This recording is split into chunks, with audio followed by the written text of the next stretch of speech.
بسم الله الرحمن الرحيم والصلاة والسلام على رسوله الكريم وعلى آله وصحبه أما بعد أعوذ بالله من الشيطان الرجيم بسم الله الرحمن الرحيم يا أيها النبي إنا أرسلناك شاهدا نذيرا وداعيا إلى الله به والسراجا وقال النبي صلى الله عليه وسلم إن الله بعثني كافة للناس رحمة فأدوا عني وقال النبي صلى الله عليه وسلم اس عظیم الشان نبی پر درود و سلام پیش کرتے ہیں۔ یا ایہا الذین آمنو، اے ایمان والو، صلو علیہ وسلموا تسلیما، تم بھی شروع ہو جاؤ اس محبوب نبی پر سلام بھی بھیجو، صلاۃ بھی بھیجو۔ کسی امت کو حکم نہیں دیا کہ اپنے نبی پہ درود بھیجو۔ موسیٰ علیہ السلام بڑے نبی ہیں، ابراہیم علیہ السلام بڑے نبی ہیں، نوح علیہ السلام بڑے نبی ہیں، عیسیٰ علیہ السلام، یہ چار بڑے نبی ہیں۔ ان کی امتوں کو نہیں کہا اپنے نبی پہ درود پڑھو، ہمیں کہا کہ میں رب ہو کر درود پڑھتا ہوں، میرے فرشتے پڑھتے ہیں، تم بھی پڑھو۔ ایک یصلون کا ایک خوبصورت مطلب آپ کو بتاؤں کہ یصلون کا جو ڈائی ہے، یفاعلون، یفاعل، یفاعل، یہ ڈائی ہے، اس میں لفظ ڈھلتا ہے۔ جو لفظ یفعل یفعل کی ڈائی میں ڈھلتا ہے اس میں تکرار کا مطلب پایا جاتا ہے، بار بار بار بار اس میں مطلب پایا جاتا ہے۔ صلی فاعل، یصلی یفاعل، یصلون یفاعلون۔ میرا اللہ کہہ رہا ہے کہ میں اور میرے فرشتے اس عظیم الشان نبی پر درود پڑھتے ہیں اور پڑھتے رہتے ہیں اور پڑھتے رہیں گے۔ صرف پڑھتے ہیں نہیں ہے، اس لیے میں نے کہا یہ ڈائی ہے، فعل یفعل، اس میں جو لفظ آئے گا اس میں تکرار کا معنی آئے گا۔ لہٰذا اے ایمان والو، صلو فاعلو، وہی لفظ پھر آیا کہ تم بھی بار بار اپنے نبی پر درود پڑھتے رہو، پڑھتے رہو۔ ایک دور آئے گا ہم ایمان والے مر جائیں گے اور صرف دنیا کافروں سے بھر جائے گی، پھر اللہ اور اللہ کے فرشتے یصلون کے لفظ کا تقاضا ہے، وہ پڑھ رہے ہوں گے، پڑھ رہے ہوں گے، پڑھ رہے ہوں گے۔ پھر ایک دور آئے گا کہ اللہ قیامت کا دھماکہ قائم کرے گا تو انسان بھی مر جائیں گے، کافر اور فرشتے جبریل میکائیل سب مر جائیں گے، صرف اللہ رہ جائے گا۔ اللہ اللہ، میرے رب کی قسم، لفظ یصلون کے اندر یہ مطلب شامل ہے کہ پھر اللہ اکیلا اپنے نبی پہ درود پڑھتا رہے، پڑھتا رہے، پڑھتا رہے۔ آپ وہ جنت بنا سکتے ہیں جو کوئی بھی نہیں بنا سکتا۔ میں نے شروع میں جو بات شروع کی تھی کہ ایک وی آئی پی جنت فردوس، اس میں ایک وی آئی پی جنت ہے، وی آئی پی میں وی آئی پی جنت ہے۔ اس وی آئی پی جنت کی بتانے لگا تھا کہ اللہ کیسے دیدار کرائے گا، کیسے کلام سنائے گا۔ جب اللہ کے نبی اپنا کلام سنا چکیں گے پھر اللہ تعالیٰ فرمائیں گے اس سے اچھا سنو، کہیں گے یا اللہ کیا کہ تمہارا رب رضوان پردے ہٹاؤ، ایسے پردے ہٹیں اور اللہ سامنے آئیں گے۔ اب اللہ قرآن پڑھیں گے، قرآن اپنا قرآن پڑھیں گے۔ اچھا، پہلے جو آواز چل رہی تھی جنت کی لڑکیاں، داؤد علیہ السلام، محمد مصطفیٰ صلی اللہ تعالی علیہ وسلم، تو ساتھ جنت کا ساز چل رہا تھا، ساز۔ لیکن جب اللہ اپنا کلام سنائیں گے اس کو ساز کی ضرورت نہیں، ساز سہارا دیتا ہے، سہارا ضرورت نہیں، لہذا سارے ساز آواز خاموش۔ پہلے آپ صرف کانوں کے سسٹم سے سن رہے تھے اور آپ مست ہو رہے تھے، آپ جنت بھول رہے تھے، اللہ کے نبی کی سن کر اپنا آپ بھول رہے تھے۔ لیکن جب اللہ سامنے آئے گا اور اپنا کلام سنائے گا تو آپ کے جسم میں جتنے سیل ہیں ہر سیل کا کان والا سسٹم اللہ آن کر دے گا اور 10 خرب سیلز سے آپ اللہ کی آواز اپنے روح میں اترتا محسوس فرمائیں گے۔ اور جب اللہ کی آواز روح میں اترے گی پھر کچھ یاد نہیں رہے گا، کچھ نہ تمنا نہ طلب۔ جب اللہ تعالیٰ خاموش ہوں گے تو کہیں گے یا اللہ مہربانی کر، زدنا زدنا۔ اللہ کہیں گے واپس واپس، اگلے جمعے نہیں یا اللہ جنت نہیں چاہیے، زدنا، اور ہو۔ اللہ کہیں گے وہ تمہاری حوریں۔ اس محفل میں ایمان والے مرد بھی ہوں گے، عورتیں، جنت کی حوریں اپنے محل میں ہوگی یا نہیں ہوگی، تو وہ کہیں گے، اللہ تعالیٰ فرمائیں گے وہ تمہاری حوروں کی شکایت آئی ہے، استخنا الی اہلنا، ہمارے ویڑے سنجی ہو گئے، یا اللہ ساڑھے 11 لے واپس کر تو وہ کہیں گے ہمیں حوریں نہیں چاہیے، بس آپ چاہیے. تو اللہ کہیں گے اچھا ایسا کرو، ادھر بھی جانا ادھر بھی آنا، جمعے آ جایا کرنا، یہ محفل ہوا کرے گی جمعے ہر جمعے یہ محفل ہوگی. لیکن وہ VIP جنت الفردوس، انہیں جمعے کا انتظار نہیں ہوگا، وہ صبح بھی اللہ کا دیدار کریں گے، شام بھی اللہ کا دیدار کریں گے. اور سبحان اللہ، اللہ کے صفاتی ناموں میں سب سے بڑے نام دو ہیں، رحمان اور رحیم. سارے بڑے ہیں لیکن ان میں سب سے بڑے یہ دو نام ہیں، الرحمن الرحیم. قرآن میں ایک ہی سورت شروع ہوئی ہے الرحمن سے، تو اس کو قرآن کی دلہن کہتے ہیں علماء، الرحمن. تو اللہ نے بسم اللہ الرحمن الرحیم، الحمدللہ رب العالمین، الرحمن الرحیم، ہمیں تسلی دینے کے لیے کہ میں رحمان و رحیم ہوں. چونکہ قرآن قانون بتائے گا، زندگی کا طریقہ بتائے گا، تو مجھے یاد کرنا میں رحمان و رحیم ہوں. کوئی سخت بات نہیں ہوگی، لا یکلف اللہ نفسا الا وسعہا، کوئی ایسی بات نہیں کہوں گا جو تم نہ کر سکو. ہاں نفس بگڑ جائے تو وہ تو اور بات، وہ اللہ کا انکار کر دیتے. یعنی قربان جائیں، سورہ بقرہ کا جو آخر ہے اور سورۃ فاتحہ، ہمارے نبی نے فرمایا یہ اللہ نے مجھے عرش کے خزانوں سے یہ کلام دے. اس کو جبریل لے کر نہیں آیا، جبریل آئے ساتھ ایک فرشتہ آیا اسپیشل، یہ دو کلام لے کر، للہ ما فی السماوات سے لے کر فانصرنا علی القوم الکافرین اور سورۃ فاتحہ. سورۃ فاتحہ سارے قرآن کا خلاصہ ہے، ساری آسمانی کتابوں کا خلاصہ قرآن ہے، اور قرآن کا خلاصہ سورۃ فاتحہ ہے، اور سورۃ فاتحہ کا خلاصہ ہے ایاک نعبد و ایاک نستعین، صرف تیری بندگی اور تجھ سے مانگنا. میں تو جہالت کا دور ہے، قبروں گرے پڑے ہیں، پیروں کے سب پاؤں میں پڑے ہیں، سائیں تسی سب کچھ کر سکتے ہو، کوئی اللہ کے سوا بھی کچھ کر سکتا ہے؟ کوئی جسے جس وقت پکارو اسی وقت جواب دے، وہ تو صرف اللہ ہے اور تو کوئی نہیں. جو پیدا بھی ہوا، جو مر بھی گیا، وہ کیسے حاجت روا ہو سکتا ہے؟ وہ صرف اللہ ہے. انہوں نے کہا الرحمن ہوں الرحیم ہوں، تم پر کوئی مشکل نہیں ڈالوں گا. اور آگے سنیے، وہ پچھلا مضمون چھوڑ دیتا ہوں پھر بات لمبی ہو جائے گی. اللہ نے ہمیں دعا کیا سکھائی؟ ربنا لا تؤاخذنا ان نسینا او اخطانا، یا اللہ کبھی جان بوجھ کے غلطی ہوگی، کبھی بھول چوک سے ہوگی، میری پکڑ نہ کریں. اللہ کہہ رہا ہے کہ اے منگو میرے کو لو.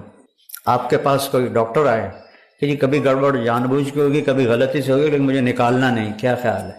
خود آپ پہ چلان ہو جائے گا میاں ادریس کا. تو وہ شہنشاہ کہہ رہا ہے میں قربان جاؤں، کہہ رہا مجھ سے مانگو. پیچھے جو مضمون ہے نا اس میں ہے اطاعت کا حکم ہے، سمعنا و اطعنا، یا اللہ مان لیا، سر جھکا لیا. تو اب اس میں کوئی مشکل نہ ہو تو اللہ کہہ رہا ہے منگو. لا تؤاخذنا ان نسینا او اخطانا، مواخذہ ہوتا ہے کہ پوچھ گچھ بھی نہ کرے، پوچھ گچھ کر کے چھوڑ دے اس کو، وہ مواخذہ میں آ جاتا ہے، وہ پکڑ میں آ جاتا ہے. لا تؤاخذنا، یا اللہ نہ پوچھی تو نہ بلاویں، ان نسینا کبھی بھول کے ہوگا، اور اخطانا کبھی خطا ہوگی جان بوجھ کے ہوگی. بتاؤ یہ شرط کے ساتھ کوئی کہیں نوکری کر سکتا ہے؟ اگلی سنو، ربنا لا تحملنا، ربنا لا تحمل علینا اسرا کما حملتہ علی الذین من قبلنا. سبحان اللہ، یا اللہ جو پہلوں کو تو نے اوکھے حکم دیے تھے ہمیں نہ سنائیں، ہمیں سوکھے سنائیں. ایک مراسی بیمار ہو گیا، بخار ہو گیا، نام تھا اس کا ایوب، ہفتہ بخار نہیں لتھا. وہ آخر لگا یا اللہ بھلی تو نہیں پائے گئے، میں ایوب نبی نہیں، ایوب میراسی ہاں، میرا بخار تھا لے جا. تو اللہ نے میں قربان جاؤں، کہہ رہا ہے یہ مانگو کہ آپ سے آ کر کوئی ڈاکٹر جی جو کام مشکل ہونا وہ نا مجھے بتانا، سوکھے کام بتانا. تو اسے کہو کہ اور آ جانا پہ بارودے چڑھ جا. اور اللہ کہہ رہا ہے مجھ سے مانگو میں قربان جاؤں کہ یا اللہ جو تم نے پہلوں کو بڑے مشکل حکم دیے تھے نا وہ نہ ہمیں دینا، سوکھے دینا. بات تو مکمل ہوگی نہیں، اور مانگو کیا؟ ربنا لا تحملنا ما لا طاقت لنا بہ، یا اللہ چاہے کم سوکھا ہی ہوئے اور میں نہ کر سکا وہ بھی نہ آکھیں. اب بتاؤ اس سے زیادہ کیا اپنے رب کی رحمت بتاؤ. اس لیے آپ نے کہا یہ عرش کے خزانوں میں سے کلام. اور اس کے بعد اتنی چھوٹ لے کر پھر تو اس کو ڈیلی ویجز پہ بھی کوئی نہیں رکھتا، پر چلو آپ ڈیلی ویجز پہ رکھ لیں، لیکن آگے جب تنخواہ کا معاملہ ہے تو اللہ کہتا مانگو، صلہ مانگو، تنخواہ مانگو. واعف عنا واغفر لنا وارحمنا انت مولانا فانصرنا علی القوم الکافرین. جو فرسٹ آیا ہو کسی بھی امتحان میں اس کو جیسے فل پروٹوکول دیا جاتا ہے، دعا میں اللہ نے فل پروٹوکول دیا ہے کہ میں نے خود ہی تمہیں یہ چھوٹیں دی ہیں، اب تم کہیں ڈر نہ جانا کہ پتہ نہیں کچھ ملے گا بھی صحیح کہ نہیں، مانگو واعف عنا۔ پہلا کام یہ ہے کہ ہمارے گناہوں کا نشان مٹا دے۔ نشان مٹانے کو عفو کہتے ہیں، نشان مٹانا اس کو عفو کہتے ہیں، معافی نہیں کہتے، نشان مٹانا کا پہلا کام یہ کر کہ یہاں جو کچھ لکھا گیا نا پٹھے پاسے انہوں مٹا دے۔ واغفر لنا، دوسرا یہ کر کہ ہمیں معاف کر دے۔ تیسرا یہ کر ورحمنا، سنو جنت بھی دے۔ اور شاید تمہارے دلوں میں یہ بات آ گئی ہو، ڈھیر مانگ لیا ہے، کہیں کم الٹا نہ ہو جاوے، تو تسلی کے لیے ایک جملہ، انت مولانا، تو ہی تو ہمارا مولا ہے، تجھ سے نہ مانگے تو اور کس سے مانگے؟ چلو ایک اور بھی مانگ لو، پوری صرف جنت پہ تمہارا گزارا نہیں ہوگا، دنیا میں بھی عزت چاہیے، فانصرنا علی القوم الکافرین، ہمیں دنیا میں کفار پہ عزت عطا فرما۔ اللہ سے جڑنے کے بغیر روح مکمل نہیں، اور کھانے کے احتیاط کے بغیر جسم مکمل نہیں، میڈیسن سے نہیں یہ مکمل ہوتا۔ تو روح کو اللہ سے جوڑنا ہے، اس کے لیے کتاب اللہ ہے اور رسول اللہ۔ قل ان کنتم تحبون اللہ فاتبعونی، اگر دعویٰ کرتے ہو کہ ہمیں اللہ سے بڑا عشق ہے تو میری غلامی میں آؤ، اللہ کہہ رہے ہیں ان سے کہو کہ میری غلامی میں آؤ، میرے بن کے دکھاؤ، یحببکم اللہ، پھر میں تم سے پیار کروں گا۔ تو واحد ہمارے نبی ہیں جن کی پوری زندگی پیدائش سے وفات تک محفوظ ہے۔ یعنی ایک معمولی سی بات، جب آپ کسی کو بلاتے تھے جیسے مرضی بلائیں، لیکن حدیث میں آتا ہے جب آپ کسی کو بلاتے تھے تو ایسے کر کے بلاتے، ایسے نہیں کرتے تھے۔ کتنی چھوٹی بات ہے، ایسے نہیں کرتے تھے، ایسے کرتے۔ انگلی اٹھانا ایک عیب سمجھا جاتا ہے، آپ ایسے کر کے بلاتے تھے۔ اتنی چھوٹی چھوٹی باتیں بھی لکھی پڑی۔ جب آپ کو کوئی بلاتا تھا ادھر سے یا رسول اللہ تو آپ ایسے نہیں کرتے تھے۔ اب یہ ساتھی کھڑا ہے، یہ مجھ سے کہے مولوی صاحب تو میں اتنا ہی کروں، ادھر والا کوئی کہے مولوی صاحب تو میں اتنا کروں گا۔ اور جب میرے نبی کو کوئی بلاتا تھا یا رسول اللہ تو آپ ایسے کرتے تھے، پورا سینہ دیتے تھے، گردن نہیں۔ ادھر سے کوئی بلاتا یا رسول اللہ تو آپ ایسے کرتے تھے۔ پیچھے سے کوئی بلاتا تو فل موڑ کے اس کی طرف پھر کر کہتے تھے جی فرمائیے۔ میں نے آپ کو ایک چھوٹی سی مثال دی کہ میرے نبی کی زندگی کا ایک ایک ذرہ لکھا پڑا ہے۔ کوئی نبی ایسا نہیں ہے جس کی زندگی اس طرح محفوظ کی گئی ہو۔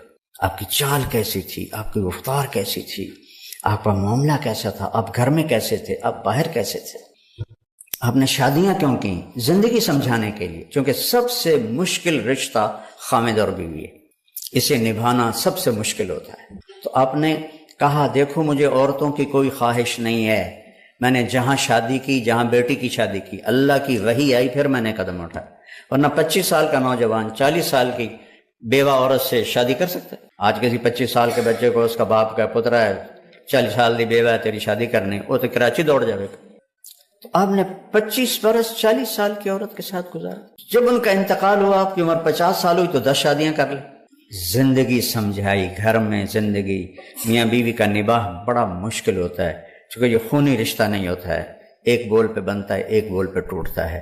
تو یہ سب سے مضبوط ترین اور اہم ترین رشتہ ہے کہ اس سے رشتے جنم لیتے ہیں۔ یہ پہلا رشتہ آدم و حوا کا قائم ہوا، خامد اور بیوی کا قائم ہوا۔ اللہ نال 3-4 پتر بھی بنا کے دے دیندا، وہ کڑی مشکل ہے، کن فیکون ہی کرنا ہے۔ نہیں، اولاد پہلے ماں باپ، پہلے میاں بیوی بنایا پھر اولاد بھی۔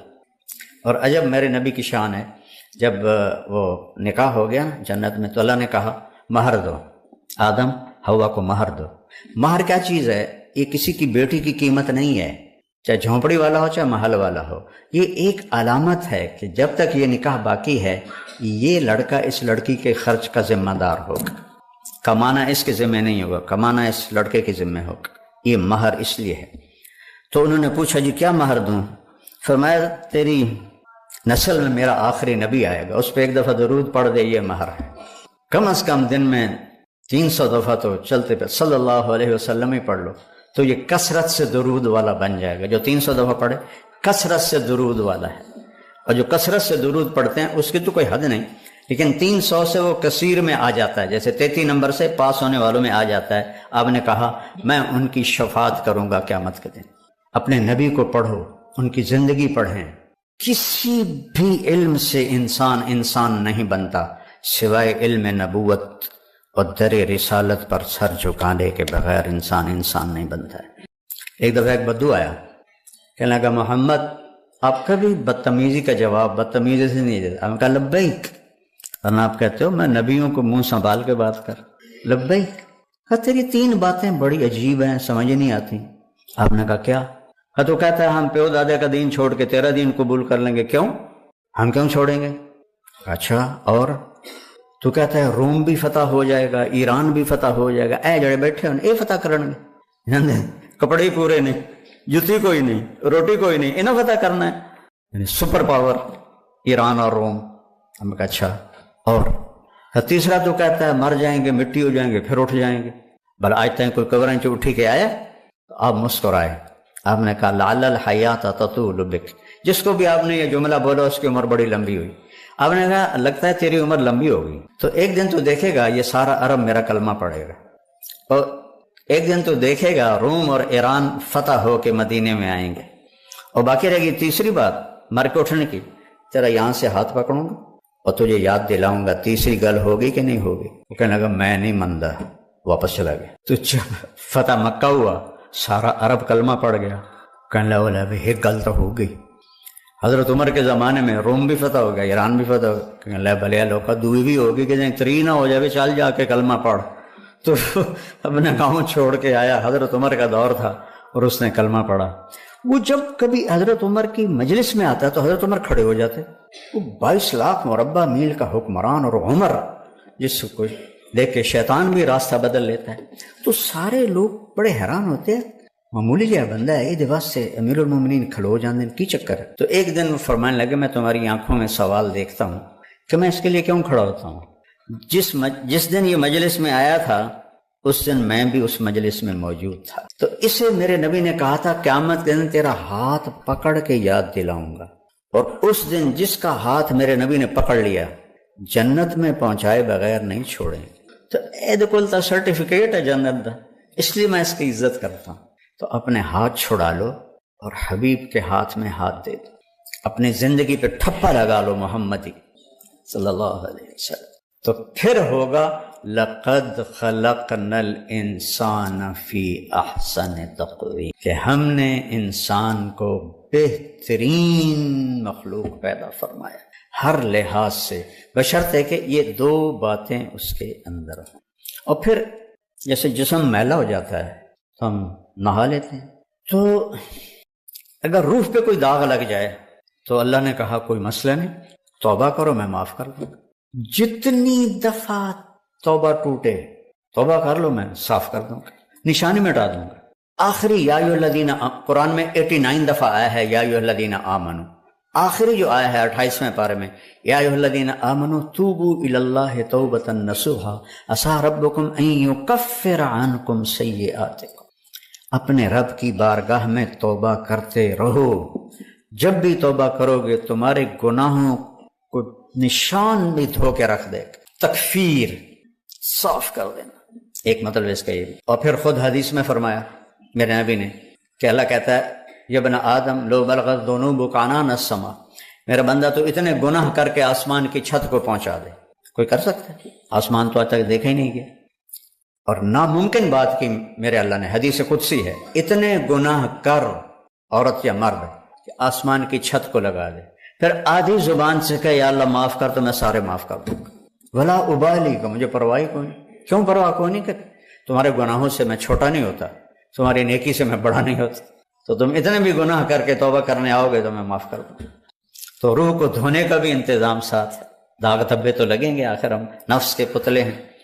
اور پھر میں سبحان اللہ، کوئی آپ سے ناراض ہو، وہ آپ سے معافی مانگنا ہے تو آپ کریں گے آؤ جی آؤ جی، یا منہ موڑ کے ادھر چلے جائیں گے۔ میں نے کبھی نہیں محسوس کیا، میں پھر بھی سلام کرتا ہوں۔ تصل من قطعک، میرے نبی نے کہا جو توڑے اس سے جوڑ۔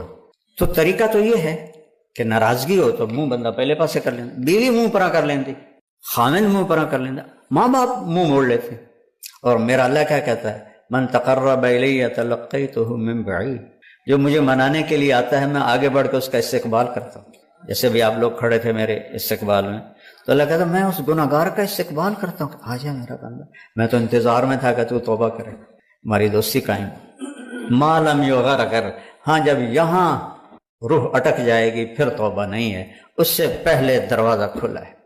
تو میرے بھائی بہنوں، یہ میں نے 2 آیتیں آپ کے سامنے بیان کی ہیں جو ساری آپ کی میڈیکل لائن سے ہیں، بلکہ ہر انسان کی لائن سے ہیں، کہ وہ جسمانی طور پر بھی اچھا ہو، اس کے لیے اس کی غذاؤں کا استعمال، اور خاص طور پہ جو حرام ہے، ایک حرام ہے شراب ہے، سوگر ہے، ایک حرام ہے کہ رشوت ہے، بدعنوانی ہے، اور 2 نمبری ہے، اس سے بھی حرام ہو جاتا ہے۔ یہ جسم کو کبھی بھی پنپنے نہیں دیتے، حرام کھا کے کبھی کسی کی نسل نہیں بنی نہ سنوری۔ ایجوکیٹ کریں اپنے آپ کو بھی، اپنے مریضوں کو بھی، اور اس روح کو اللہ سے جوڑیں قرآن کے ذریعے اور نبی کی سیرت کے ذریعے۔ قرآن کو پڑھیں، اس کا ترجمہ پڑھیں، مکی صورتوں کو پڑھیں، اللہ مجھ سے کیا چاہتا ہے، اللہ کیا کہتا ہے۔ عمر بن عبدالعزیز 3 بر اعظم پر حکومت کی۔ عمر بن عبدالعزیز، بنو امیہ، مروان 9 مہینے حکومت کی، اس کا بیٹا عبد الملک بن مروان 21 برس حکومت کی، اس کا بیٹا ولید 10 سال حکومت کی، اس کا بیٹا سلیمان 2.5 سال حکومت کی۔ اسی تخت پر بیٹھے عمر بن عبدالعزیز۔ پہلے چاروں نے اللہ کے شریعت کو قربان کیا حکومت کے لیے، عمر بن عبدالعزیز نے اپنے آپ کو قربان کیا اللہ کے لیے، حکومت کو پاؤں کے تلے رکھا اور اللہ کی رضا کو سامنے رکھا۔ کیسی سلطنت کی؟ جب گورنر تھے تو 60 اونٹوں پہ سامان چلتا تھا۔ جب امیر المومنین بنے تو بچے کہنے لگے ماں سے، بچے بچیاں 12 تھے، ماں سے کہنے لگے کہ عید کا موقع آ رہا ہے، ابا سے کہو ہمیں نئے کپڑے تو لے کر دیں۔ ان کی ماں کا نام ہے فاطمہ، بچوں کی ماں کا نام فاطمہ بنت عبد الملک۔ یہ دنیاوی سٹیٹس میں سب سے بڑی خاتون گزری ہے، آج تک اس کے لیول کی کوئی عورت نہیں آئی۔ دادا بادشاہ، باپ بادشاہ، 2 4 بھائی بادشاہ، 6 خامند بادشاہ، 7 نسبتوں سے یہ عورت شہزادی رہی ہے۔ حضرت عمر گھر آئے، بیگم نے کہا بچے کپڑے مانگ رہے ہیں۔ حضرت عمر کہنے لگے میرے پاس تو پیسے نہیں ہیں، تنخواہ میں تو مشکل سے روٹی پوری ہوتی ہے، کہاں سے لے کر دوں؟ تو تھوڑی دیر خاموش رہیں بیگم، پھر کہنے لگی آپ ایسا کریں اگلے مہینے کی سیلری ایڈوانس لے لیں، اس سے میں کپڑے لے لیتی ہوں اور روٹی کا خرچہ میں مزدوری کر کے گھر بیٹھے مزدوری کر کے چلا لوں گی، آپ 1 مہینے کی تنخواہ ایڈوانس لے لیں۔ حضرت عمر بن عبدالعزیز واحد خلیفہ ہیں جن کے دور میں 3 بر اعظم میں زکوٰۃ لینے والا باقی نہیں بچا تھا۔ یہاں لاہور بھی ان کی حکومت کے نیچے تھا، جنوبی اسپین فرانس ان کے حکومت کے نیچے تھا، کاشغر تک ان کے حکومت کے نیچے تھا، استنبول کے دروازوں تک ان کی حکومت تھی۔ 3 بر اعظم میں ایک آدمی زکوٰۃ لینے والا نہ بچا۔ اور اپنا حال یہ ہے کہ بیگم سے کہہ رہے ہیں پیسے کوئی نہیں، کپڑے کہاں سے لے کر دوں؟ اور بیگم طریقہ بتا رہی ہے کہ آپ اگلے مہینے کی تنخواہ ایڈوانس لے لیں، اس سے میں کپڑے لے لوں گی اور گھر چولہے کا خرچہ، روٹی کا خرچہ میں گھر بیٹھ کے مزدوری کر کے کما لوں گی۔ تو حضرت عمر کہنے لگے ہاں یہ ٹھیک ہے۔ باہر آئے وزیر خزانہ مزاحم، انہیں بلایا کہ بھائی ہمیں اگلے مہینے کی تنخواہ ایڈوانس چاہیے، یہ تنخواہ والے لوگ بیٹھے ہوئے تنخواہیں لیتے ہیں۔ اس نے کاغذ قلم آگے رکھ دیا، کہا حضرت یہاں لکھ کے دے دیں آپ 1 مہینہ زندہ رہیں گے میں تنخواہ دے دیتا ہوں، آپ مجھے لکھ کے دے دیں آپ 1 ماہ زندہ رہیں گے میں آپ کو تنخواہ دے دیتا ہوں۔ چپ کر کے اٹھے، ایک لفظ نہیں بولے، گھر گئے۔ حضرت اپنی بیگم فاطمہ سے کہا بیگم بچوں سے کہہ دو کہ باپ کے پاس کپڑے لے کر دینے کی سکت نہیں ہے، اور خزانے ایسے بھرے پڑے تھے کہ زکوٰۃ لینے والا کوئی نہیں تھا۔ عید کی نماز ہوئی، نماز کے بعد جب ساری فیملی ملنے آئی اور بچے بھی ملنے آئے تو ان کو دیکھ کر ان کی آنکھوں میں آنسو آ گئے۔ کہنے لگے بچوں آج تمہیں دکھ تو ہوگا اپنے باپ پر کہ ایک جوڑا کپڑا بھی لے کر نہ دیا عید کا۔ تو ان کے ایک بیٹے نے کہا ابا جان آج ہم بڑے خوش ہیں، ہمارا سر اونچا ہے کہ ہمارے باپ نے مسلمانوں کے مال پہ ڈاکہ نہیں ڈالا، ہمیں قربانی کا بکرا بنایا لیکن مسلمانوں کے مال میں خیانت نہیں کی۔ یہ ان کا طرز حکومت تھا، اس طرح انہوں نے حکومت کی۔ گھر میں تشریف لائے تو بیٹیوں سے بات کی تو انہوں نے منہ پہ سے دوپٹہ رکھا ہوا، منہ پہ دوپٹہ رکھ کے بات کریں. تو فرمانے لگے کپڑا تو ہٹاؤ، دوپٹہ کیوں رکھا ہوا ہے؟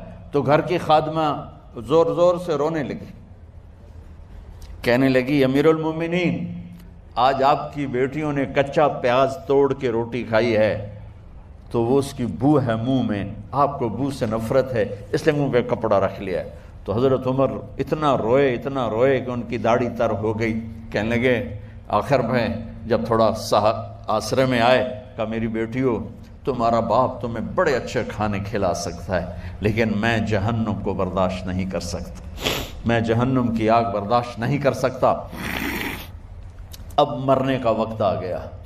جب وہ گورنر تھے تو 60 اونٹوں پہ ان کا سامان چلتا تھا، اور جب وہ امیر المومنین بنے تو عیادت کے لیے لوگ آ رہے تھے تو سالے عیادت کے لیے آئے. فاطمہ کے بھائی کپڑے دیکھے امیر المومنین کے تو بہن کو ایک طرف کر کے فرمایا، بڑے نیک سرداروں میں سے تھے یہ مسلمہ بن عبد الملک، کہنے لگے امیر المومنین کے کپڑے تبدیل کروا دو، لوگ پوچھنے آ رہے ہیں تو میلے کپڑے اچھا نہیں لگتا. کہا جی بھائی کرواتی ہوں. اگلے دن جب وہ حال پوچھنے آئے تو پھر وہی کپڑے تھے تو انہوں نے ان کو الگ جا کر کہا بہن میں نے تمہیں کہا تھا کپڑے بدلوا دیتی، کیوں نہیں بدلوائے؟ تو وہ رونے لگیں، کہنے لگی کہاں سے بدلواؤں، جوڑا ہی ایک، کہاں سے بدلواؤں. اور حکومت کتنی تھی؟ 3 بر اعظم کی، 3 بر اعظم کی حکومت. ہمارا تو پٹواری امان کا نہیں ہے، اور وہ 3 بر اعظم کی سلطنت لے کر ایک جوڑے میں اللہ سے ملنے جا رہا ہے. ان کو زہر دیا گیا. جب ان کی موت کا وقت قریب آیا تو انہوں نے رجا بن حیوہ کو بلایا. سننے والی بات ہے بچوں. ان سے فرمانے لگے سنو میں نے 3 بادشاہوں کو قبر میں اتارا. اب بچیاں تو قبرستان جاتی نہیں، ہم تو اپنے ہاتھوں سے قبر میں اتارتے ہیں اور اوپر مٹی ڈالتے ہیں اور اوپر اینٹیں ڈالتے ہیں اور پھر منو مٹی میں دبا کے واپس آتے ہیں. یہ منظر آپ بچیوں کے تو دیکھنے کا بھی نہیں ہے. وہ کہنے لگے میں نے 3 بادشاہوں کو مٹی میں ڈالا، لیکن ان کے کفن کی گرہ کو جب کھول کے دیکھا تو ان کے چہرے قبلے سے ہٹ چکے تھے اور رنگ ان کے کالے پڑ چکے تھے. ولید بن عبد الملک، سلیمان بن عبد الملک، عبد الملک بن مروان، عبد الملک باپ، ولید بیٹا، سلیمان بیٹا، یہ تینوں کا ان کے چہرے کالے ہو گئے تھے اور ان کا قبلے سے منہ پھر گیا تھا.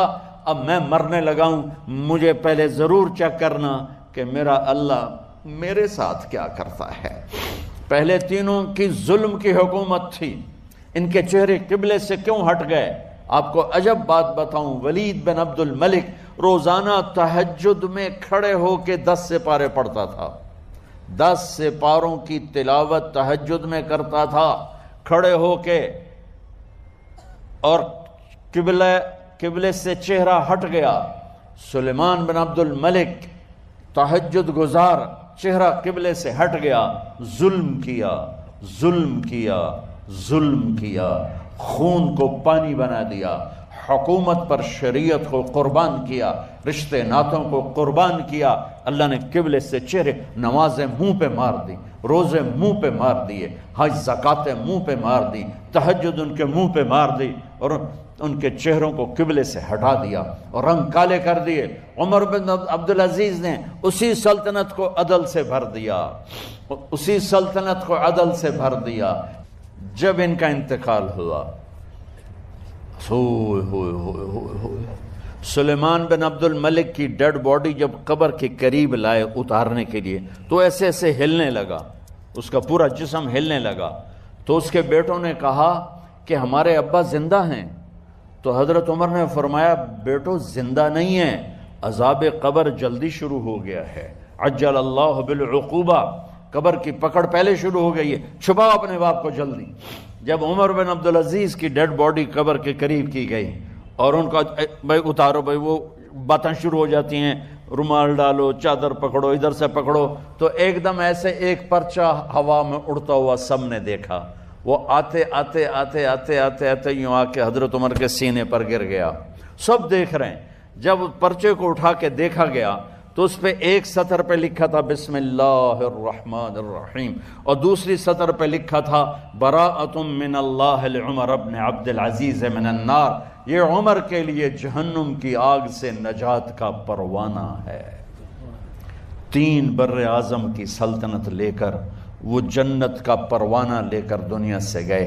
جب ان کو قبر میں اتارا گیا تو انہوں نے رجا بن حیوہ سے فرمایا تھا 3 بادشاہوں کے چہرے دیکھے قبلے سے پھر گئے، رنگ کالے پڑ گئے، مجھے تم نے دیکھنا ہے کہ کیا ہوتا ہے۔ تو رجا فرماتے ہیں جب میں قبر میں اترا اور ان کے کفن کی گرہ کو کھول کے دیکھا تو چہرہ قبلے کی طرف فکس تھا، اور مجھے یوں لگا جیسے 14ویں رات کا چاند قبر میں اتر آیا ہو۔ میرے عزیزو، طلبہ و طالبات، اللہ کو اپنی منزل بناؤ، اللہ کو اپنی منزل بناؤ، اللہ کو اپنی منزل بناؤ۔ جب آپ نے اعلان کیا کہ چلو تقدیر کو پورا کرو، تو جبریل بھی غمگین ہو کر کہنے لگے یا رسول اللہ، پھر میرا بھی آج دنیا میں آخری دن ہے، آج کے بعد میں بھی کبھی اس دنیا میں لوٹ کے نہیں آؤں، یعنی پڑھی کے ساتھ۔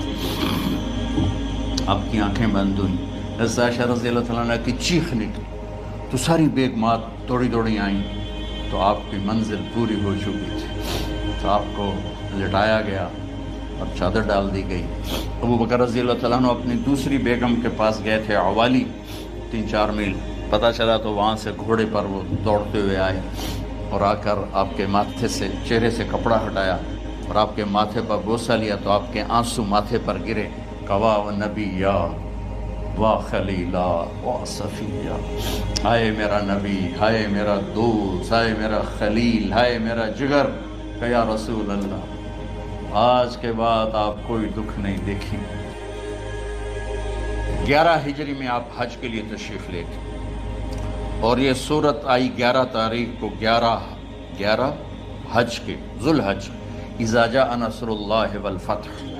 اس میں اشارہ تھا کہ میرے نبی آپ کا مشن مکمل ہو چکا ہے، اب آپ ہمارے پاس آنے کی تیاری فرمائیں۔ تو یہ جب یہ زوال سے پہلے آپ اپنے خیمے میں لیٹے ہوئے تھے، یہ آخری صورت قرآن کی جو نازل ہوئی، تو آپ نکلے زوال کے بعد، آپ نے تینوں شیطانوں کو پتھر مارے، پھر آپ اپنی اونٹنی عذبہ پہ سوار ہوئے اور آپ نے یہ تاریخی جملہ بولا، ایھا الناس عسیٰ اللہ تلقونی بعد عامی ھذا، لوگو یہ میری تمہاری آخری ملاقات، آج کے بعد تم مجھے نہیں دیکھو گے۔ واپسی پر آپ نے معاذ بن جبل کو مدینے سے یمن روانہ فرمایا، تو معاذ بن جبل سے ایسی محبت تھی کہ ان کو سی آف کرنے کے لیے 7 میل پیدل چلے، 7 اب کسی کو روانہ کرنے کے لیے ساتھ نہیں چلتے تھے، مسجد سے روانہ کر دیتے تھے۔ معاذ بن جبل کو 7 میل ساتھ چلے، اور جب آخری پوائنٹ آیا سفر کا تو کہنے لگے معاذ عسیٰ اللہ تلقانی بعد عامی ھذا، معاذ میری آخری ملاقات ہے، وَلَعَلَّكَ تَمُرُّ بِقَبْرِي وَمَسْجِدِي ھذا، جب تو واپس آئے گا تو میری قبر دیکھے گا اور میری مسجد مجھے نہیں دیکھے گا۔ تو فَبَكَى مُعَاذٌ جِشْعًا لِفِرَاقِ رسول اللہ، تو معاذ بن جبل پھوٹ پھوٹ کے رونے لگے آپ کی جدائی کا تصور کر، تو آپ کی آنکھوں میں بھی آنسو آ گئے، تو آپ نے جلدی سے منہ یوں پھیر لیا، معاذ پیچھے ہو گئے اور آپ ادھر ہو گئے، اپنے آنسو چھپا لیے۔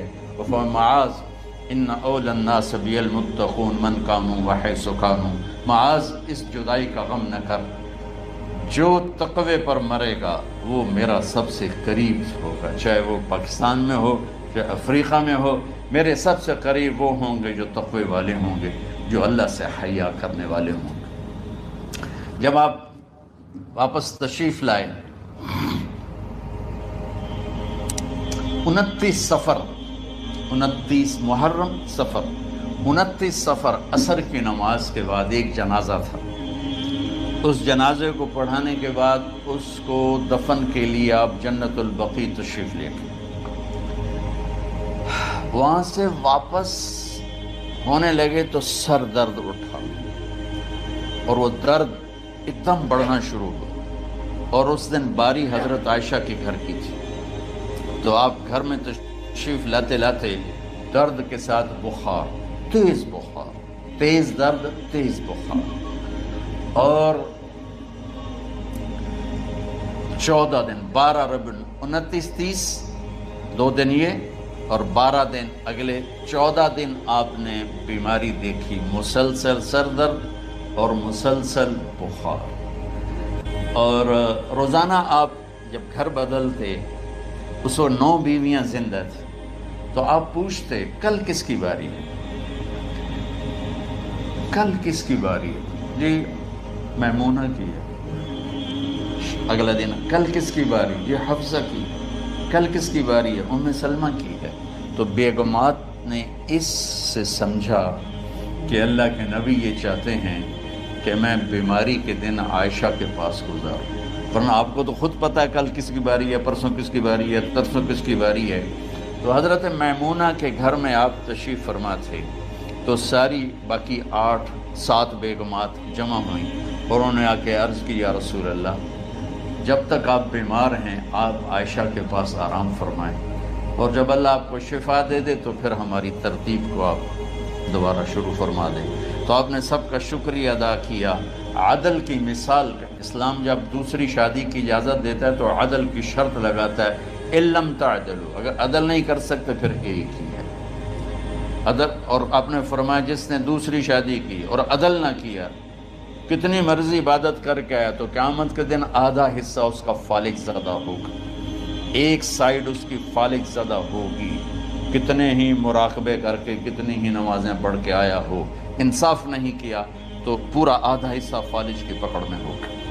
تو جب سب بیگمات نے یہ کہہ دیا کہ آپ وہاں گزاریں تو آپ نے شکریہ ادا کیا. علی اور عباس کو بلایا، ان کے کندھوں پہ آپ نے یوں ہاتھ رکھے اور آپ کے پاؤں یوں زمین پہ لگ رہے، آپ پورا پاؤں نہیں لگا پا رہے تھے کمزوری سے. یہ پوزیشن تھی اس طرح. اور یہ پیر کا دن تھا، آپ حضرت عائشہ کے گھر میں داخل ہوئے اور اگلے پیر کو حضرت عائشہ کے گھر میں آپ اپنے اللہ کے پاس چلے گئے. آخری ہفتہ آپ نے حضرت عائشہ کے گھر میں گزارا. صحابہ ملاقات کے لیے حاضر ہوئے تو آپ ان کو دیکھ کے رونے لگے اور فرمایا کہ میں تمہیں اللہ کے سپرد کرتا ہوں، اللہ تمہاری حفاظت کرے، اللہ تمہارا ساتھی ہو. آواکم اللہ، حفظکم اللہ، نصرکم اللہ. بہت دعائیں دی. تو عبداللہ بن مسعود رضی اللہ تعالیٰ عنہ نے پوچھا یا رسول اللہ، لگتا ہے جیسے جانے کا وقت ہے، تو آپ کو غسل کون دے گا؟ آپ نے فرمایا میرے اہل بیت. آپ کو کفن کون دے گا؟ کہا میرے اہل بیت. آپ کا جنازہ کون پڑھے گا؟ تو آپ رونے لگے.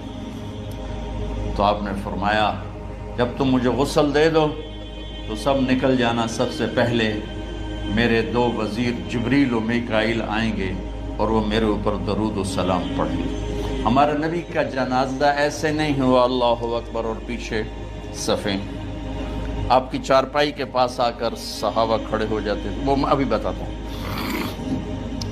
تو آپ نے فرمایا سب سے پہلے جبریل و میکائیل آ کر میرے اوپر درود و سلام پڑھیں گے، پھر اس کے بعد 7 آسمان کے فرشتے باری باری آئیں گے.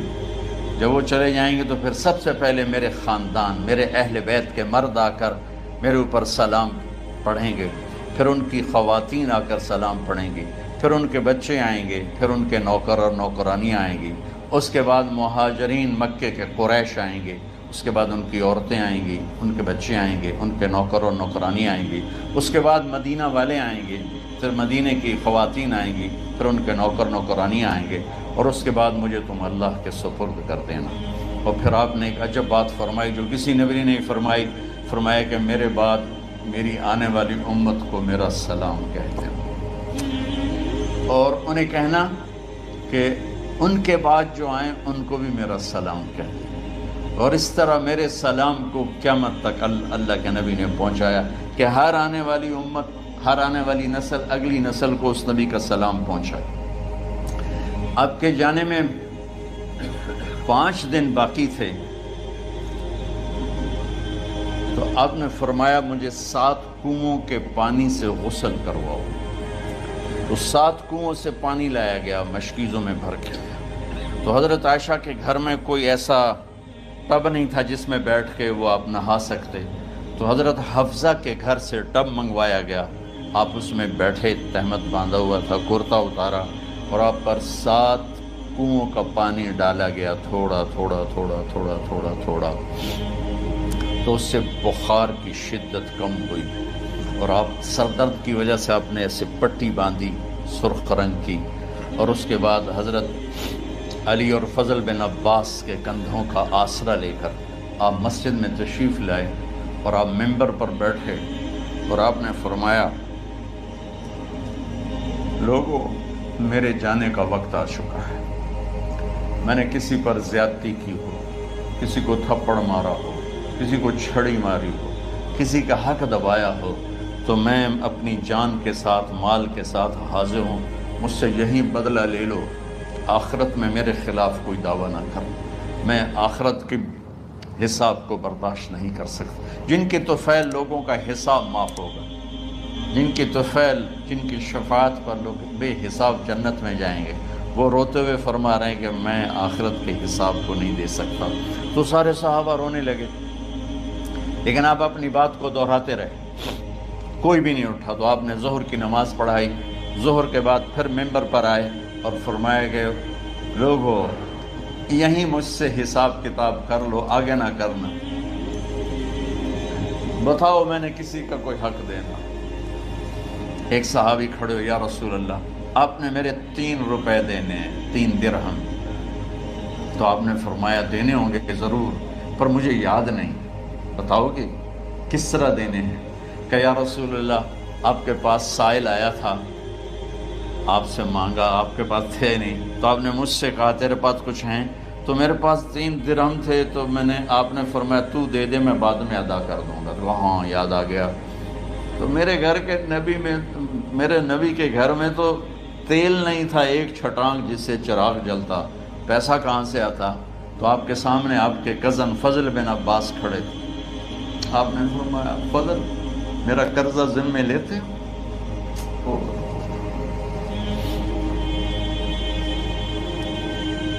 جن کے لیے کائنات سجائی گئی، جنت کی چابیاں جن کو پکڑائی گئیں، جاتے ہوئے 3 روپے دینے کی ہمت نہیں تھی۔ کہ فضل میرا قرضہ ذمہ لیتے؟ کہ جی یا رسول میں اپنے ذمہ لیتا ہوں۔ کہ اس سے لے لینا۔ آپ گھر تشریف لے گئے، نماز کے لیے آتے تھے، پڑھاتے تھے۔ جمعرات کو عشاء کی نماز پڑھانے کے لیے اٹھ نہیں سکے، گر گئے، پھر اٹھنے لگے، اٹھ نہیں سکے، گر گئے، پھر اٹھنے لگے، اٹھ نہیں سکے۔ تو آپ نے فرمایا ابو بکر سے کہو نماز پڑھائے، عشاء کی نماز۔ ابو بکر ذرا پیچھے کھڑے تھے، عمر آگے کھڑے تھے، تو لوگوں نے کہا نماز ہی پڑھاؤنی، کوئی پڑھا دے۔ تو انہوں نے حضرت عمر کو آگے کیا، انہوں نے کہا اللہ اکبر۔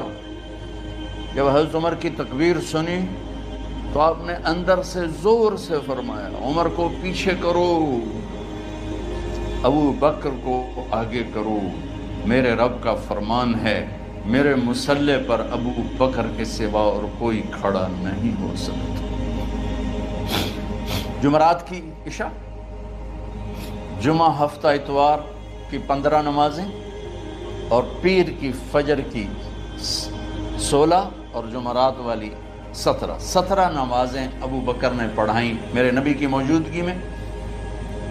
ہفتے کے دن ظہر یا عصر میں آپ علی و فضل بن عباس کے کندھوں پر ہاتھ رکھ کے مسجد میں داخل ہوئے، اور ابو بکر نماز پڑھا رہے تھے۔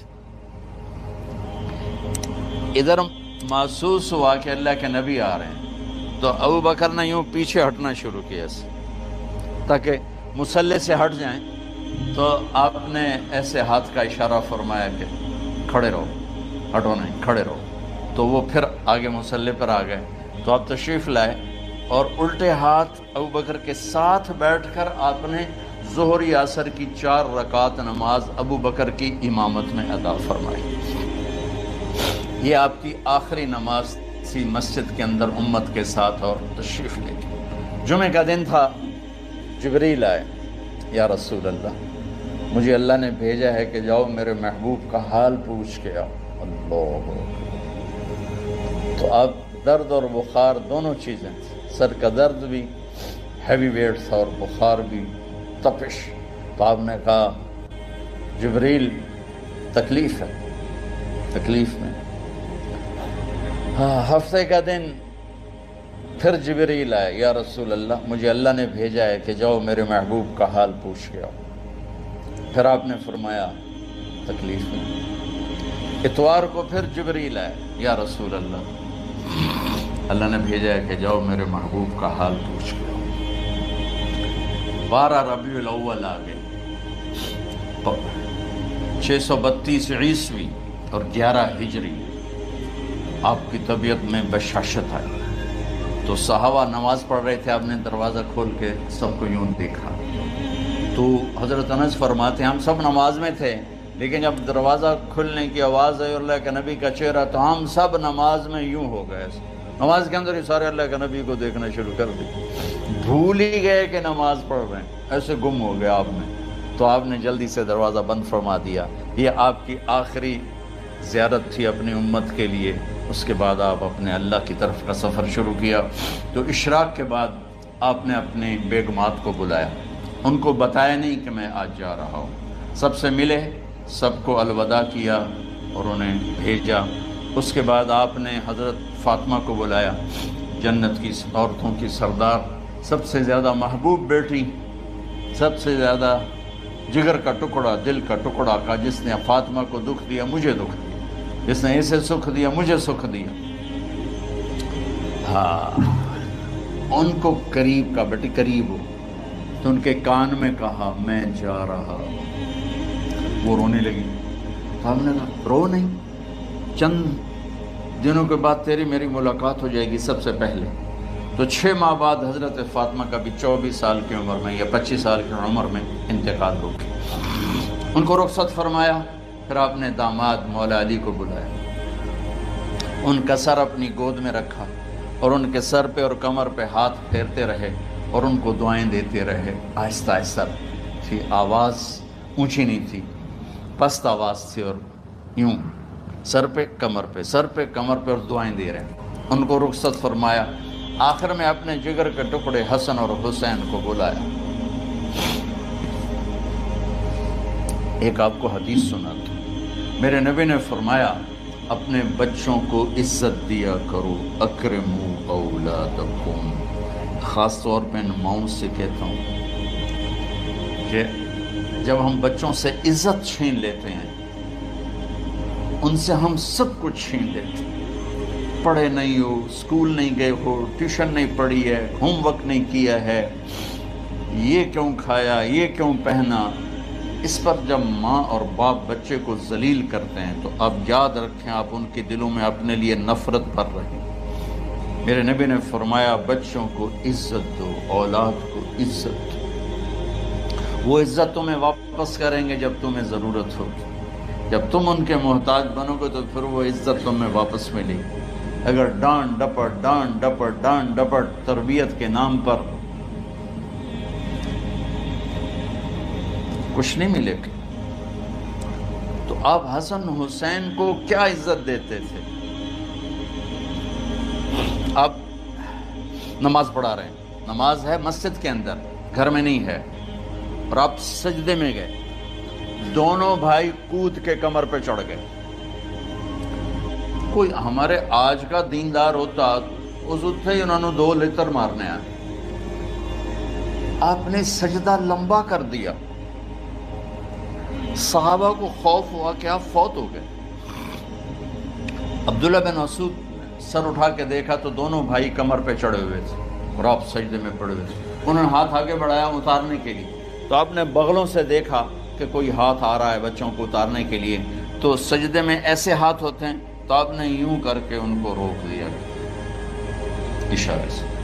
جب تک حسن حسین علیہم السلام کمر پہ سوار رہے میرے نبی نے سجدے سے سر نہیں اٹھایا، یہ عزت دی۔ اور جب وہ اترے پھر آپ سجدے سے اٹھے، سلام پھیرتے ہی آپ نے دونوں بچوں کو گود میں لے کے فرمایا میرے ماں باپ ان پہ قربان، انہیں تکلیف نہ دیا کرو۔ اور آپ ان کے لیے گھر آتے، روزانہ ٹائم نکالتے، آج والدین کے پاس اولاد کے لیے ٹائم نہیں، کل اولاد کے پاس والدین کے لیے ٹائم نہیں ہوگا۔ اپنے بچوں کو میں یہ نہیں کہتا ہوں بیٹھ کے نصیحتیں کرو، صرف محبت ٹرانسفر کرو، ٹائم دو، موبائل آف کرو، ٹی وی آف کرو، اور صرف آپ اور بچوں میں ایک ایسا تعلق ہو کہ ان کا بلوٹوتھ بھی آن ہو جائے، آپ کا بلوٹوتھ بھی آن ہو جائے، اور سارا ڈیٹا ٹرانسفر ہو جائے۔ بلوٹوتھ کو آن کیے بغیر ڈیٹا ٹرانسفر ہوگا؟ دسو بھائی۔ تو ہمارے بچوں کے بلوٹوتھ آف ہیں سکولنگ کی وجہ سے، ڈانٹ ٹپٹ کی۔ 3 سال کا بچہ بھلا سکول جانے کے قابل ہوتا ہے؟ 3 سال کا بچہ ماں کی گود کے لیے ہوتا ہے، باپ کی چھاؤں کے لیے ہوتا ہے، وہ روتا ہوا جاتا ہے، روتا ہوا آتا ہے، روزانہ ماں باپ سے نفرت اپنے اندر وہ پیدا کرتا ہے اور اس کو پالتا ہے، بڑھاتا ہے۔ آپ گھر میں تشریف لاتے اور حسن حسین کے لیے گھٹنے ٹیک دیتے، ہاتھ ٹیک دیتے، آؤ بچوں اپنے اونٹ پہ چڑھ جاؤ، دونوں بچوں کو کمر پہ چڑھا کے اور پورے کمرے میں چکر لگاتے تھے۔ پھر پوچھتے تمہاری سواری کیسی ہے، اونٹ کیسا ہے؟ پھر دونوں کو اتار کے زینب کو بٹھاتے اور زینب کو پورے کمرے کا چکر لگواتے۔ شہنشاہ ہے انبیاء، انبیاء کے بادشاہ نہیں، پوری کائنات کی اللہ تعالیٰ نے آپ کو بادشاہی عطا فرمائی، سرداری عطا فرمائی، اور کائنات کی سب سے زیادہ مصروف ترین اور ذمہ دار ترین ہستی روزانہ بچوں کے لیے ٹائم نکالتے تھے۔ ادھر چھوٹا سا تاجر کہتا ہے ٹائم کوئی نہیں، یا مائیں کہتی ہیں ٹائم کوئی نہیں۔ ہائے ہائے ہائے، جگر کے ٹکڑوں کو بھلایا، جو ہی سینے سے لگایا آنسو شروع ہو گئے۔ بیویوں کو رخصت کیا، خاموش۔ بیٹی کو رخصت کیا، خاموش۔ داماد کو رخصت کیا، خاموش۔ جو ہی بچوں کو سینے سے لگایا تو آپ کے آنسو نکلنا شروع ہو کہ ایک زہر میں تڑپ تڑپ کے مرے، ایک کا سر کٹ کے نیزے پہ چڑھا۔ میرے نبی آگے آنے والے زمانے میں دیکھ رہے تھے کہ میرے بچوں کے ساتھ کیا ہونے والا ہے، اس پر آپ بے قرار ہو کر روئے، بولے کچھ نہیں، ان کو بھی رخصت فرما دی۔ جب وہ چلے گئے تو جبریل آ گئے، یا رسول اللہ، باہر ملک الموت دروازے پر کھڑا ہے، اندر آنے کی اجازت چاہتا ہوں۔ تو آپ نے فرمایا آ جائے، میں نے کب روکا؟ تو ملک الموت اندر آیا، ایک فرشتہ اور بھی تھا، کہا السلام علیکہ یا رسول اللہ، یا رسول اللہ میں آپ کو سلام پیش کرتا ہوں، میں نے کبھی کسی کو سلام نہیں کیا۔ آپ کے رب نے فرمایا جب جاؤ تو اجازت لے کے جانا، بن اجازت اندر نہ جانا، میں کبھی کسی سے اجازت نہیں لیتا۔ اللہ تعالیٰ نے فرمایا آنا چاہیں تو لے آنا، رہنا چاہیں تو چھوڑ کے آ جانا، یہ اختیار اللہ نے کبھی کسی کو نہیں دیا، آپ پہلی اور آخری ہستی۔ تو آپ نے فرمایا اگر میں اجازت دے دوں تو میری جان نکالو گے؟ تو اللہ کے امر کا پابند۔ تو آپ نے جبریل سے پوچھا کیا کہتے ہو، تم کیا کہتے ہو؟ جبریل نے کہا یا رسول اللہ، اللہ آپ کی ملاقات کے شوق۔ میرے بھائی بہنوں، اللہ سے یہ دعا کیا کرو کہ اللہ ایسی موت دے جب جانے کا وقت ہے تو تو ہماری ملاقات کے شوق۔ ایک صحابی کا انتقال ہوا، آپ نے ان کی قبر پہ جا کے یہ دعا کی، یا اللہ طلحہ جب تیری بارگاہ میں پیش ہو تو اسے دیکھ کے مسکرائے، یہ تجھے دیکھ کے مسکرائے، سارے دکھ درد دور ہو جائیں۔ تو جبریل بولے یا رسول اللہ، اللہ آپ کی ملاقات کا شوق۔ آپ نے فرمایا جاؤ اللہ سے پوچھ کے آؤ میرے بعد میری امت کے ساتھ کیا کرے گا، جاؤ پوچھ کے آؤ حسن حسین کے ساتھ کیا کرے گا، یہ پوچھنا۔ ہر کوئی اپنے بچوں کو یاد کرتا، مرنے والے بچوں کو یاد کر، بچے میلاد۔ میرے والد اچانک ہارٹ اٹیک میں فوت ہو گئے تو ہماری بہنیں موجود نہیں تھیں، میری 2 بہنیں، تو میرے والد بار بار کہتے میری دھیاں میں ملا دے، میری دھیاں میں ملا دے۔ اور میرے نبی نے کہا میری امت کا مجھے بتاؤ پہلے کیا کرو۔ حسن حسین کا نہیں کہا، جن کو ذبح ہوتے بھی دیکھا، زہر میں تڑپتے بھی دیکھا۔ واہ یا رسول اللہ، آپ نے کیا وفا کی اور ہم نے کیا صلت۔ سارے خنجر انہی کے سینے میں ہی اتار دیے، ہر تیر کھینچ کے آپ کے جگر کے پار کیا، ہر نافرمانی کا ٹھیکہ لے لیا۔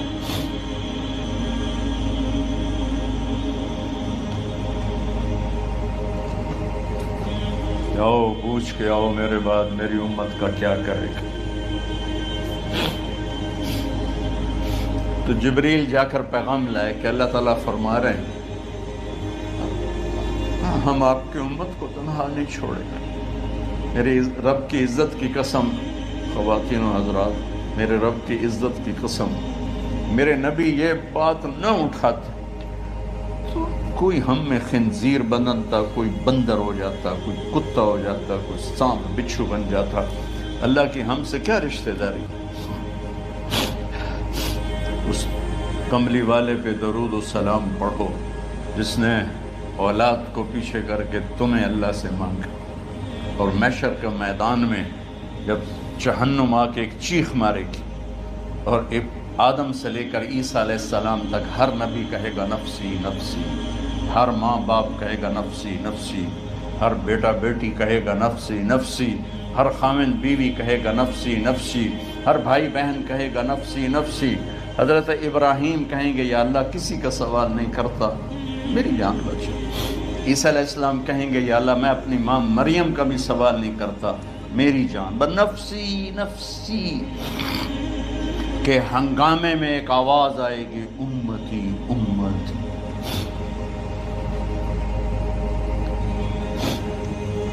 کون ہے یہ؟ ساری دنیا نفسی نفسی کہہ رہی، یہ کون ہے امتی امتی کہنے والا؟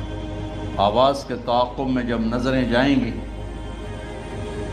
تو اپنے نبی کو دیکھ لینا، تڑپتے ہوئے بدن کے ساتھ، کانپتے ہوئے ہاتھوں کے ساتھ، اور پھیلی ہوئی جھولی کے ساتھ، اور بہتے ہوئے آنسوؤں کے ساتھ صرف ایک ہستی ہو، صلی اللہ علیہ یا رسول اللہ، صرف ایک ہستی ہوگی جو کہیں گے یا اللہ میری امت، یا اللہ میری امت، یا اللہ۔ کون سی امت؟ جس نے ہر بڑے سے بڑے گناہ کے اڈے کھول کے زندگی گزاری۔ میرے نبی انہی کو یاد کر رہے ہیں، میری امت میری امت میری امت۔ جب تک اللہ نے یہ نہیں کہا کہ آپ کی امت کے بارے میں راضی کر دوں گا، آپ نے فیصلہ نہیں کیا کہ چلو ملک الموت اللہ کی تقدیر کو پورا کر، اور جاتے ہوئے دو نصیحتیں فرمائیں، وہ بھی بچوں کے لیے نہیں، بیویوں کے لیے نہیں، امت کے لیے۔ الصلاۃ وما ملکت ایمانکم، اے میری امت نماز نہ چھوڑنا، نوکروں سے اچھا سلوک کر، حقوق اللہ نماز، حقوق العباد غریب لوگ، اور فرمایا غریبوں پہ ترس کھانا، اپنے نوکر ملازم غلاموں پہ ترس کھانا، اور نماز نہ چھوڑنا، نماز نہ چھوڑنا، نماز نہ چھوڑنا، نماز آخر الفاظ ہے، نماز نہ چھوڑنا، نماز نہ چھوڑنا، نماز نہ چھوڑنا۔ رب حضرت عائشہ کے سینے پر اس طرح نیم دراز تھے، حضرت عائشہ یوں سیدھا بیٹھی ہوئی تھی، اب فرمایا کہ مجھے فخر حاصل ہے، مات فی سحری و نحری، میرے نبی نے میری گردن اور سینے کے درمیان اللہ کو جان پیش کی۔ آپ اس طرح نیم دراز تھے تو تھوڑی دیر پہلے عبد الرحمن بن عوف آئے، عبد الرحمن بن ابو بکر آئے، آپ کے ہاتھ میں تازہ مسواک تھا، آپ مسواک بہت فرماتے تھے، تو آپ اتنے کمزور ہو چکے تھے کہ بولا نہیں جا رہا تھا، تو آپ کی نظریں مسواک پہ ٹک گئیں، دیکھے جا رہے ہیں، مسواک کو دیکھے جا رہے ہیں۔ حضرت عائشہ نے محسوس کیا کہ نظریں مسواک پر ہیں، تو کہا یا رسول اللہ اب مسواک کرنا چاہتے ہیں، تو آپ نے تو حضرت عائشہ نے اب بھائی سے لے کر وہ لکڑی اور اپنے منہ میں چبائی، اور آپ کے منہ میں اس طرح کر کے خود چلائی، کہا میں وہ خوش قسمت ہوں جس کا لعاب آخری غذا تھی جو میرے نبی کے منہ میں گیا، وہ حضرت ام عائشہ کا لعاب مبارک تھا۔ اور پھر اس کے بعد اگلا یہ سارا واقعہ ہوا، تو آپ نے کہا الصلاۃ وما ملکت ایمانکم، ایک نماز نہ چھوڑنا، ایک اپنے نوکر نوکرانی غلاموں سے اچھا سلوک کرنا، اور پھر اللہم الرفیق الاعلی، یا اللہ بلا لے۔ جب آپ نے اعلان کیا کہ چلو تقدیر کو پورا کرو، تو جبریل بھی غمگین ہو کر کہنے لگے یا رسول اللہ پھر میرا بھی آج دنیا میں آخری دن ہے، آج کے بعد میں بھی کبھی اس دنیا میں لوٹ کے نہیں آؤں گا، یعنی وحی کے ساتھ۔ آپ کی آنکھیں بند ہوئیں، حضرت عائشہ رضی اللہ تعالیٰ عنہ کی چیخ نکلی تو ساری بیگمات دوڑی دوڑی آئیں، تو آپ کی منزل پوری ہو چکی تھی، تو آپ کو لٹایا گیا اور چادر ڈال دی گئی۔ ابو بکر رضی اللہ تعالیٰ عنہ اپنی دوسری بیگم کے پاس گئے تھے، عوالی، 3-4 میل، پتہ چلا تو وہاں سے گھوڑے پر وہ دوڑتے ہوئے آئے اور آ کر آپ کے ماتھے سے، چہرے سے کپڑا ہٹایا اور آپ کے ماتھے پر بوسہ لیا تو آپ کے آنسو ماتھے پر گرے۔ کوا و نبیا و خلیلا و صفیہ، ہائے میرا نبی، ہائے میرا دوست، ہائے میرا خلیل، ہائے میرا جگر، کہ یا رسول اللہ آج کے بعد آپ کوئی دکھ نہیں دیکھیں گے۔ جب آپ درد سے بے قرار تھے اور بی بی فاطمہ رضی اللہ تعالیٰ عنہ ساتھ بیٹھی تھی تو آپ کی بے قراری کو دیکھ کر وہ رونے لگی کہ ہائے میرے ابا کا درد، ہائے میرے ابا کا درد۔ تو میرے نبی نے کہا ما علی ابیکی کرب بعد اليوم، بیٹی آج تیرے باپ کے دکھ کا آخری دن ہے، آج کے بعد کوئی دکھ نہیں دیکھیں گے۔ تو صدیق نے کہا آپ آج کے بعد کوئی دکھ نہیں دیکھیں گے۔ اب تشریف لے گئے مسجد میں تو کوہرام مچا ہوا تھا، کچھ گمسم تھے اور عمر رضی اللہ عنہ تلوار اٹھائے ہوئے تھے، جو کہے گا اللہ کا نبی فوت ہو گیا میں سر اڑا دوں گا، وہ فوت نہیں ہوئے، وہ اللہ کے پاس گئے۔ ایک جنونی کیفیت پیدا ہوتی، وہ واپس آئیں گے، سارے کفار سے جہاد کریں گے۔ تو ابو بکر ممبر پر آئے، کہا عمر بیٹھ جاؤ۔ عمر کہنے لگے نہیں بیٹھتا، انکار نہیں بیٹھتا، اور تلوار ایسے، سبحان اللہ، واہ صدیق واہ۔ آپ نے ممبر پہ کھڑے ہو کر، کیا سونے سے بھی لکھے جائیں تو کم ہے، قیمت اس سے زیادہ ہے۔ میرے صدیق نے کہا لوگو من کان یعبد محمدا فإن محمدا قد مات، جو محمد کی پوجا کرتے تھے تو آج محمد کو اللہ نے موت دی تھی۔ ومن کان یعبد اللہ فإن اللہ حی لا یموت، اور جو اللہ کی پوجا کرنے والے ہیں وہ یاد رکھو ان کا اللہ زندہ ہے، موت سے پاک۔ پھر آپ نے انک میت وانہم میتون، میرے محبوب آپ کو بھی موت آئے گی اور ان سب کو موت آئے گی۔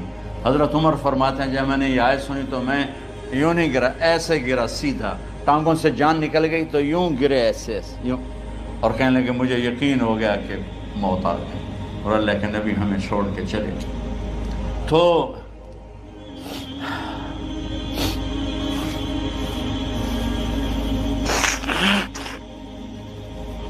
غسل کون دے، کیسے دے؟ اہل بیت نے غسل دینا تھا۔ آپ کے کپڑے اتار کے غسل دیا جائے یا جو آپ نے کپڑے پہنے ہیں اسی میں غسل دیا جائے؟ تو پریشان ہے، کیا کیا جائے؟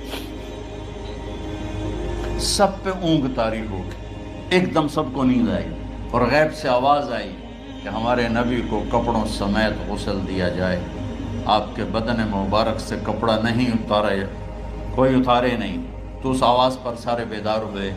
تو حضرت عباس، فضل بن عباس، شقران آپ کے غلام، اور اسامہ بن زید اور علی بن ابی طالب آپ کو غسل دینے والے تھے۔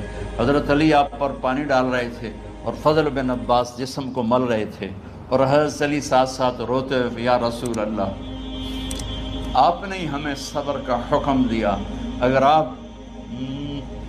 آپ ہمیں صبر کا نہ کہتے تو آج ہم دنیا کو رو کے دکھاتے، اور آج ہم دنیا کو اپنا غم دکھاتے کہ کس طرح غم کیا جاتا ہے۔ اور یا رسول اللہ آپ کے جانے پر وہ نقصان ہے جو قیامت تک نہ پہلے ہوا نہ بعد میں ہوگا، کہ آپ کے بعد نبوت کا دروازہ بند ہو گیا۔ اس طرح پانی بھی ڈال رہے تھے اور روتے بھی جا رہے تھے، اور فضل بن عباس وہ آپ کے پہلو بدل کر ہاتھ مل رہے تھے، ہاتھوں سے مل رہے تھے۔ قبر کے کھودنے کا وقت آیا تو وہ لحد ہوتی ہے، کھڈا کھود کے پھر سائیڈ میں کھڈا کھودا جاتا ہے، اور ایک ہوتا اسٹریٹ جیسے ہمارے ہاں ڈال کے اوپر وہ سلیب ڈال دیتے ہیں۔ تو کیسے بنائی جائے؟ تو ابو طلحہ رضی اللہ تعالیٰ عنہ قبر بناتے تھے وہ والی لحد والی، تو فرمایا جو پہلے آ جائے گا نا وہی قبر تیار کر۔ تو ابو طلحہ پہلے آ گئے تو لحد والی قبر تیار کی گئی، اور آپ کے کفن دینے کے بعد وہی وہ سب چلے گئے. اس کے بعد باری باری اہل بیت، ان کی خواتین، ان کے بچے، پھر مہاجرین، ان کے خواتین، ان کے بچے، ان کے نوکر، پھر انصار، ان کی خواتین، ان کے بچے، ان کے نوکر. تو پیر اور منگل یہ 2 دن سارے گزر گئے، اور منگل کو عشاء کے بعد جا کر یعنی بدھ کی رات آپ کی تدفین کا وقت آیا. تو جب آپ کو قبر میں اتار دیا گیا تو مغیرہ بن شعبہ رضی اللہ عنہ کھڑے تھے، انہوں نے اپنی انگوٹھی اتار کے اندر پھینک دی لاحد. تو پھر کہنے لگے علی کہ میری انگوٹھی نیچے گر گئی ہے، اٹھا لوں. ایک بہانہ کیا نبی کو بوسہ لینے کا، انگوٹھی پھینک کر فرمانے لگے علی وہ میری انگوٹھی گر گئی ہے، اٹھا لوں. سب دیکھ رہے تھے کہ پڑی ہوئی کہاں اٹھا لو. تو انگوٹھی کیا اٹھانی تھی، نیچے جا کر اللہ کے نبی کو لپٹ گئی اور دھاڑ دھاڑ رونا شروع کیا. سب صحابہ کی چیخیں نکال دی. انگوٹھی تو ایک بہانہ ہی تھا. آخری شخص جس کا جسم نبی کے جسم سے ٹچ ہوا وہ مغیرہ بن شعبہ ہے. تو پھر سب نے شور مچایا کہ باہر نکالو، باہر نکالو، باہر نکلو. باہر نکلے تو اینٹیں لگائی گئیں، پھر مٹی ڈالی گئی. تو جب واپسی ہوئی تو حضرت انس گزرے تو حضرت فاطمہ کھڑی تھیں. طابت نفوسکم ان حسیتم علی رسول اللہ التراب. انس کس جگر کے ساتھ تم نے نبی کو مٹی میں چھپا دیا، کس جگر کے ساتھ تم نے نبی کو مٹی میں چھپا دیا. اللہ سے ملا دے. قبر دیکھنے کو خوفناک ہے، اگر اللہ راضی ہے. جب کبھی قبر سے ڈر لگتا ہے، بہت ہی لگتا ہے، تو خیال آتا ہے اگر اللہ راضی ہے پھر تو مسئلہ ہی کوئی نہیں ہے، چونکہ اللہ نے اپنے محبوب کو بھی قبر میں اتارا. یہ نہیں کہا کہ ایک خوبصورت بیڈ روم بنا کے اس میں لٹا دو، کہا قبر میں اتارو. اگر اللہ راضی ہے تو مرنے والی ہو یا مرنے والا ہو تو مزے ہی مزے ہیں. یہ سارے دعا کرو کہ جب ہم دنیا سے جا رہے ہوں اللہ ہم پہ خوش ہو، اللہ ہم سے راضی ہو. کوئی بڑا مسئلہ نہیں ہے. فرائض کے ساتھ اللہ کو راضی کرو اور اچھے سلوک کے ساتھ اللہ کے بندوں کو راضی کرو. اپنی زبان کو خوبصورت بول کا عادی بنا دو. اس سے گالی، اس سے غیبت، اس سے چغلی، اس سے شکایت، اس سے تانے، اس سے طنز اللہ کے واسطے نکال دو اور اس زبان کو میٹھے بول کا عادی بنا لو. کڑوے سے کڑوے زہریلے بولوں کو پی جاؤ، پی جا ایام کی تلخی کو بھی ہنس کے ناصر. غم کے سہنے میں بھی قدرت نے مزہ رکھا ہے. تو داستان غم ہے، بڑی طویل ہے. آج بڑے عرصے کے بعد میں نے آپ کو سنایا ہے. تو پہلے کوئی ایسا مجھے موقع نہیں ملا کہ میں کچھ تفصیل پڑھ کے آتا، تو جتنا میری یادداشت میں تھا وہ میں نے آپ سے شیئر کیا. ہر ایک نے جانا ہے اور ہم چاہتے ہیں جب ہم جائیں تو یہ ہمارے ایسے جانشین ہوں کہ اللہ پاک انہیں ہماری قبروں کے ٹھنڈا ہونے کا ذریعہ بنائے. میم اکیڈمی کوئی کاروباری ادارہ نہیں، کوئی اس سے ہم پیسے نہیں بنا رہے، بلکہ اپنی قبر بنانے کی فکر کر رہے ہیں. اور اس آنے والے سیلابی ریلے کو جو فحاشی، عریانی، بد اخلاقی، بد کرداری کا ایک افریت آ رہا ہے، اس سے یہ ہمارے بچے سیسا پلائی دیوار بنے. اس چیز کو اس طرح نہیں روکا جائے گا جیسے جہاں زیب نے کہا کہ کمروں میں بند کر دو. اس کو روکا جائے گا کہ ان کو اپنے محبوب کا شیدائی بنا دو، اپنے محبوب کی محبت دے دو. اور پھر کی محمد سے وفاتوں نے تو ہم تیرے ہیں، یہ جہاں چیز ہے کیا لوح و قلم تیرے ہیں. السلام علیکم.